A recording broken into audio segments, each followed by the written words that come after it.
The verb plus ing word or the present participle can be used in four ways: as a noun, as a verb, as a noun modifier, and as a verb modifier.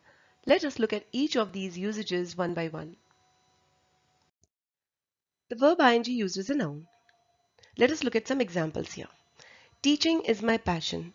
Here, the subject of the sentence is the ing word teaching, which is a noun. We know that the nouns form the subjects of sentences. Similarly, Jenny enjoys singing. Here, singing is the object of the verb enjoys. It is also a noun. Similarly, watching birds is a hobby that needs a lot of patience.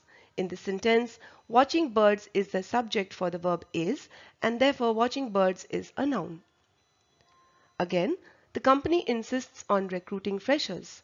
Here, the object of the verb insists is recruiting freshers, and this is also acting as a noun.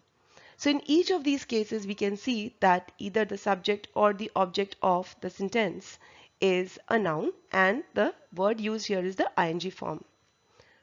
Let us now look at the verb ing used as a verb.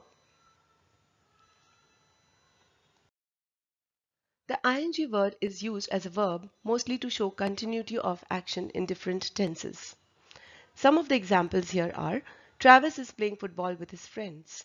Is playing is denoting an action that is continuing in the present. Jenny was cooking when the doorbell rang. Was cooking is an action that is taking place in the past. John has been working hard to make ends meet. Here the present perfect continuous is being denoted with the usage of the ing word working and the helping verbs has and been. Similarly, Mayland had been importing sugar before the war stopped all trade. Here had been importing is denoting an action that started in the past and continued in the past.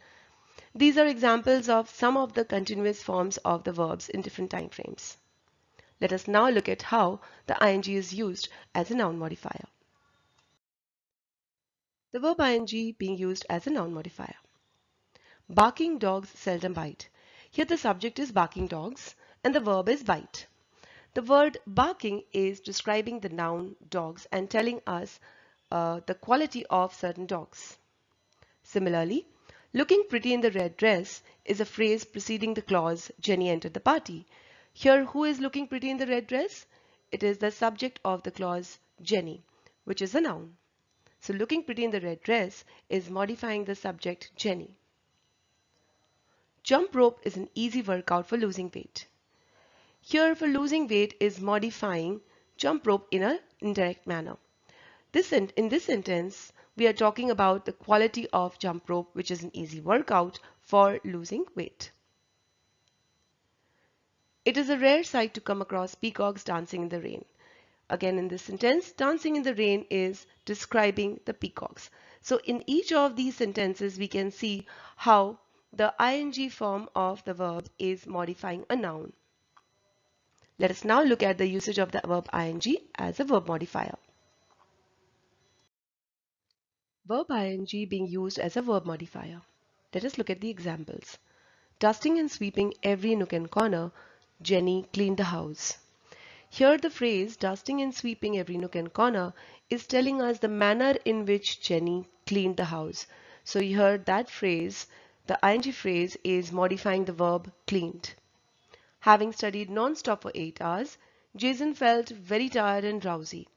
Here the phrase having studied non-stop for 8 hours is telling us the reason why Jason felt very tired and drowsy. That is, it is telling us the cause of the verb felt.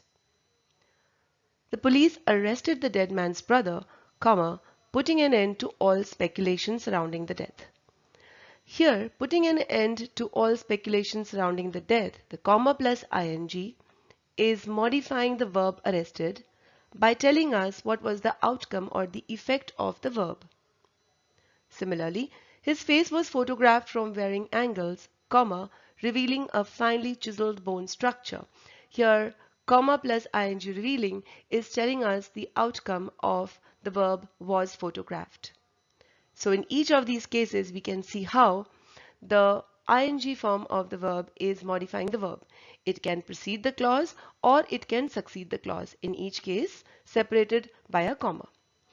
Let us now understand two specific points about verb modifiers here, the ing verb modifiers that is. We have already seen how the verb ing can modify a verb from different angles. It can be placed at the beginning of a clause. It can also be placed at the end of a clause separated by a comma. Now let us look at two specific things or two specific points that we need to note about these verb modifiers. Case 1. If there is a doer of action in the sentence, then the comma plus ing after the clause or before the clause needs to make sense not only with the nearest verb but also the doer of that verb. What does it mean? Let's look at the sentence.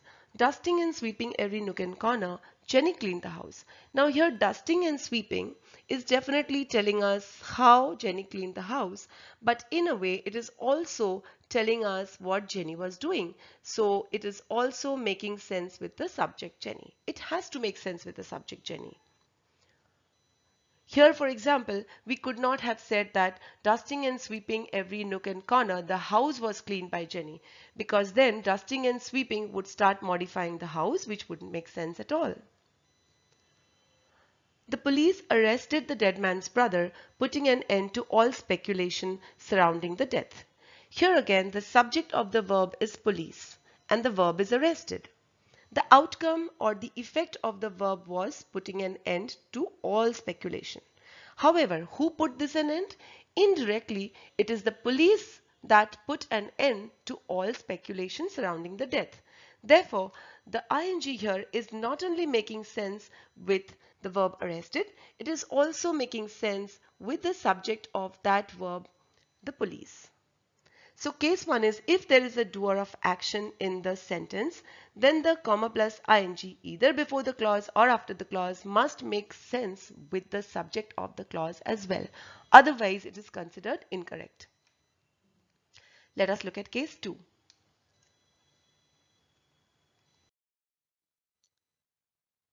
Case 2 is if there is no doer of action in the sentence, that is we do have a subject but we don't have the subject performing that particular verb. Or if the sentence is in passive voice, then the comma plus ing needs to make sense with only the nearest verb and not with the subject of that sentence. What does it mean? Let us look at the examples.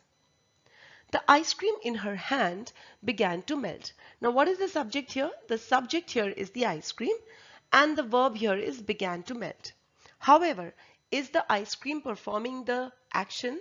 Is the ice cream doing the began? No, the began is happening to the ice cream. And here if we see comma plus ing, leaving behind a sticky mess is merely the outcome of the verb began. Here the ice cream is not directly leaving behind a sticky mess. The ice cream, had it been the ice cream in the entirety, wouldn't have left behind a mess. It is only because the ice cream began to melt that the began to melt is leaving behind a sticky mess. So here the ing does not need to make sense with the ice cream and is correct. And that is because the ice cream is not the doer of the action as such. Let us look at yet another example. His face was photographed from varying angles. Now here we have a sentence in the passive voice construction. The subject here is face and was photographed is the verb. Clearly, who photographed is not given here. So we don't have the doer of the action. The face is not doing the action. The action is being done to the face. So let us see. His face was photographed from varying angles, comma, revealing a finely chiseled bone structure. So here revealing, this definitely is the outcome of the verb photographed, but it doesn't have to make sense with the subject his face because the face is not the doer of the action. The face is not revealing the finely chiseled bone structure. It is the action of was photographed which is directly leading to the revelation. So when we are checking for verb modifiers and their correct usages, we must keep these two things in mind, these two cases in mind. If you feel you have been helped with your understanding of the verb plus ing by this video, please like and subscribe to our channel. Thank you. Happy learning.